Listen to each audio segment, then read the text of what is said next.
kapunuan. Kasabay natin nagkakatipo ng napakakapal na bilang ng mga kababayan at kapatid natin sa 12 pang dako sa bawat rehiyon. 5 lugar po sa Luzon, 4 sa Kabisayaan, at 4 po sa Mindanao. Hindi lamang po lumabas sa mga lansangan upang magpahayag ng pakikisa para sa kapayapaan at sa kapakanan ng ating bansa. Marami po sa ating kababayan ang nakikiisa rin sa paraang nanonood sila sa kanilang telebisyon, sa kanilang computer monitor o cellphone o anumang gadget na gamit nila. Maraming salamat po sa kanilang suporta at maraming salamat po sa inyong lahat. Hindi lamang mga kaanib sa Iglesia ni Cristo ang nagkakaisang sumama rito. Marami pang ibang grupo, marami pang ibang samahan ng mga kababayan nating Pilipino ang kasama sa mapayapang pagtitipong ito. Kaisa po natin sila na nagsusulong ng pambansang kapayapaan at pagkakaisa. Kaya muli po, maraming salamat po sa inyong lahat. Bagamat may kani-kanyang opinyon ng iba't ibang tao sa isang partikular na isyu sa buhay o iba't iba man ang kalagayan sa buhay o interes, subalit sa layunin po na ipagmalasakit ang kapayapaan, ang kapakanan, ang kaunlaran ng ating bansa, tayong lahat ay nagkakaisa. Tinatanong po namin kayo, nagkakaisa po ba tayo o hindi? Ano po sagot ninyo? Karapatan po nating mga mamamayan ang ganitong pagkilos. Ito po ay protektado ng ating saligang batas. Nagkakaisa tayo ng damdamin at isipan na isagawa ito. Inuulit po namin ng may kapayapaan at pagkakaisa. Ito po ay para sa kapakanan ng nakararami at ng kabuuan ng ating bansa. Baka naiisip ninyo o itinatanong ninyo, ang impeachment ay hindi lamang po pag-aaksaya ng panahon, kundi ito po ay hadlang din sa pagtugon sa mga pangunahing problema ng bansa. Huwag po natin kalimutan, ang oras ng mga mangbabatas sa ating pamahalaan ay mahalaga. Kaya dapat itong ituon sa totoong mahalaga para sa mga Pilipino. Kaugnay nito, ano pa po ang komento ng Pangulo tungkol dyan sa planong impeachment? Sabi pa ng Pangulo na ang impeachment ay isang storm in a teacup. Nangangahulugan ito ay isang labis na pag-aalala, pagtatalo tungkol sa isang maliit at hindi naman gaanong mahalagang bagay. Palay po mga kababayan, palay po. Salamat. Ang pagsulong po ng impeachment ay mag-aaksaya lang ng oras ang Kongreso at Senado. Sa halip na gamitin ang kanilang mahalagang oras para sa mga makabuluhang usapin tulad ng edukasyon, infrastruktura at serbisyong pangkalusugan, ang mga mambabatas ay magtutuon ng isang bagay na hindi naman totoong makatutulong sa buhay ng karaniwang Pilipino. Kaya sa halip na mag-aksaya ng panahon sa mga isyung magdudulot lamang ng mga pagtatalo, mga hidwaan at ng mga bangayan, ng mga nasa pamahalaan at ng mga mamamayan, hindi po ba dapat dapat na ituon ng ating mga pinuno ang kanilang pansin sa mga suliraning kailangang tugunan agad? Mga kababayan, hindi po ba totoo na kapag itinuloy ang impeachment ay magtatalo-talo hindi lamang yung mga mamamayan, kundi maging sila mismo na mga government officials, ng mga kaanib sa Iglesia ni Cristo. Ayun o. Wala nila ng impeachment. Ang liwanag yan po. Liwanag doon. Dawag ng liwanag ng Hindi pa nila Kaya mahalagang alalahanin po natin ang sinasabi sa Biblia. Sa Filipos 2:3-4, Ikaw. sa magandang balita Biblia, yung smart. na ang sabi, huwag kayong gumawa ng anuman dahil sa pansariling layunin o pagyayabang, sa halip bilang tanda ng pagpapakumbaba. Ituring ninyong higit ang iba kaysa inyong mga sarili. Pagmalasakitan ninyo ang kapakanan ng iba at hindi lamang ang inyong sarili. Ang mga talatang ito ay isang paalaala sa lahat, sa ating lahat, lalo na po sa mga nasa posisyon ng kapangyarihan. Ang kanilang tungkulin ay maglingkod para sa kapakanan ng mga mamamayan, hindi po para sa sariling o pansariling interes.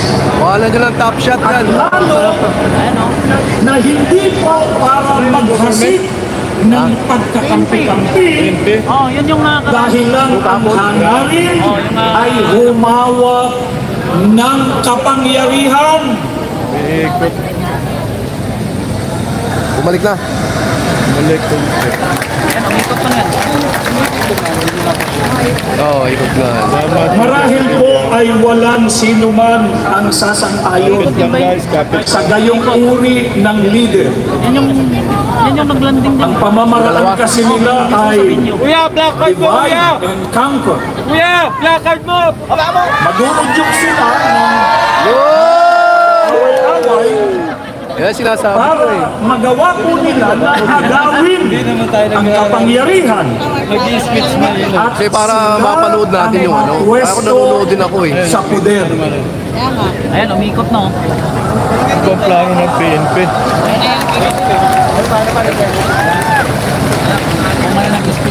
Kung nangyari man po yan sa ibang bansa, Ang nakakabuisit. sana po ay hindi yan mangyari sa ating Smart bansa. yan. Oo. Yung lampas na grounded yan. Ayan o. Oo. Grounded. Kaya kailangan natin peace in the Philippines. Malinaw po mga kababayan, INC is for unity, for peace. Ganito ang INC is for unity. mga panawagan. Kasi ayaw namin ng kaguluhan, saan man ito panig manggaling. Ang nais natin ay isigaw ninyo, kapayapaan!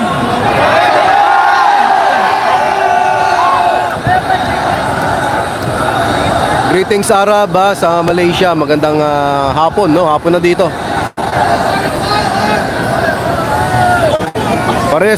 Parehas tayo ng dinig, melang tanghap. Hindi po Parehas tayo narinig. tama ang pagsikapang malunasan ito at magkasundo-sundo alang-alang sa bayan.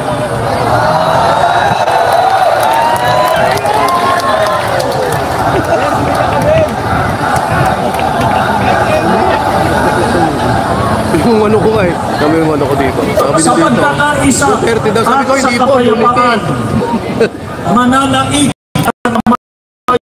ang sambayanan. Kaya sana May pangalan na, may pangalan. maging mabuting halimbawa ang ating mga namumuno sa pamahalaan. Magdarating tayo dyan. Yay! Ganda, ganda tingnan, no? Sa ikapapayapa, Bumaba yung... ano po ang itinuturo ng Biblia na dapat gawin? Sa awit 34:14 ay sinasabi, Kagabi pa lang, yung dami na lumayo yun. Nandito kami kayo kagabi. sa masama Madaling araw. at gawin ninyo ang mabuti, pagsikapan ninyong kamtin ang kapayapaan. Wala naman sila. Ginawa kundi mag-away na mag-away. Hurakot ka ng hurakot ka. Option, sir. Kaya ang apektado, tayo mga mamamayan. Tayo, nagkahanap buhay tayo ng... Hindi yung corruption sa gobyerno ng mga. Ito po ang itinuturo ng ating Panginoon Diyos. Ito po ang dapat nating gawin para kamtan ang kapayapaan, lumayo sa masama, at gawin ang mabuti. Itong Marcoleta lang pumapalag sa kanila eh. Pero matinanggal siya doon sa mga hawak nila. Pinagtulungan pa siya. Kasi nga alam nila. Ano po ang isa sa mga gawang mabuti na dapat gawin para sa ikapapayapa? Ayon pa rin sa pagtuturo ng Biblia, ipagpauna ng isa't isa ang iba. Batayan sa Roma 12:10. Ang sabi pa, huwag lamang ang sarili ninyong kapakanan ang inyong isipin, kundi ang kapakanan din ng iba. Malaki yan.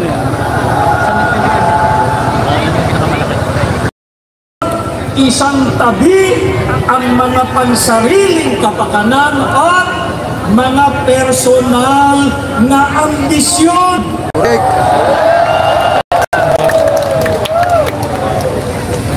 Alang-alang sa mahal nating bansa, dapat magkaisa, No. iwasan Dami oh. Grabe. Ayan o. Malamig na naman doon o.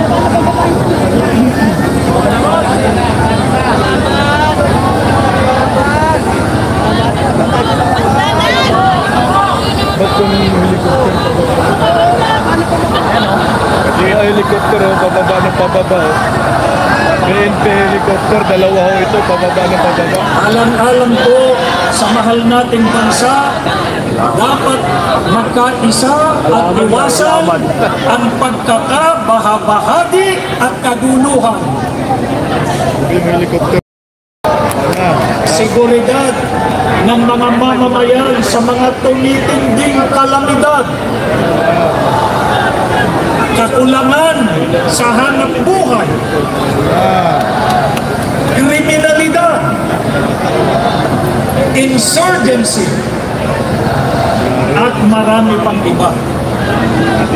Ang mga ito ay nakapagpapalala lamang sa krisis pang-ekonomiya at nagpapabigat sa mabigat ng kalagayan ng pamumuhay ng karaniwang Pilipino.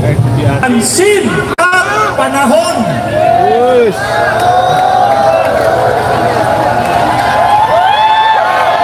Kaya kahit matapos na itong ating isinasagawa ngayon,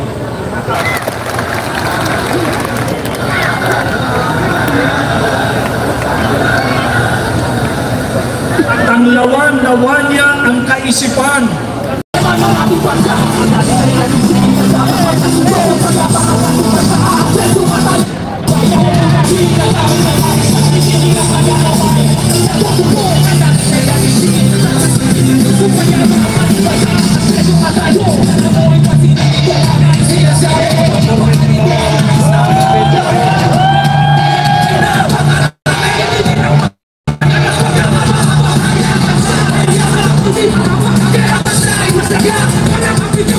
I'm